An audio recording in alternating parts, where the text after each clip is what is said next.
আজ তোমাদের সাথে দারুণ টেস্টি একটা হোমমেড চকলেট কফি আইসক্রিমের রেসিপি শেয়ার করছি। এটা আমি ইনস্টাগ্রামে অনেক দিন আগে দেখেছিলাম।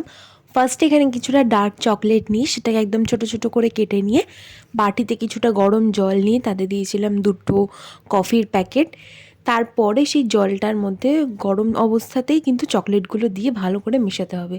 আর এখানে আমি একটা ভুল করেছিলাম, যেটা হচ্ছে আমি একটু বেশি পাতলা করে ফেলেছিলাম, পরে আর একটু চকলেট দিয়েছিলাম। তোমরা এতটা পাতলা করো না, একটু ঠিক রেখো।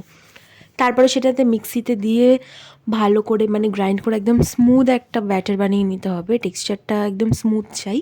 তারপরে তোমরা যেটাতে সেট করবে আইসক্রিমটা সেটার মধ্যে ঢেলে নিলাম। আমি একটু বাটিটা একটু বেশি বড় নিয়েছিলাম, পরে আবার অন্য বাটিতে ঢেলে নিলাম। তারপরে এটাকে ফ্রিজে রেখে দিতে হবে। আমি এখানে 4 ঘন্টা রেখেছিলাম, আর 4 ঘন্টায় প্রায় 40 বার খুলে দেখেছিলাম, তো আর ওয়েট করতে পারছিলাম না, এবারে টেস্ট করতেই হবে। আর এটা খেতে জাস্ট অসাধারণ ছিল। তোমরা তো আমার এক্সপ্রেশন দেখে বুঝতেই পেরেছো। একবার ট্রাই করে জানিও কেমন লাগলো। টাটা।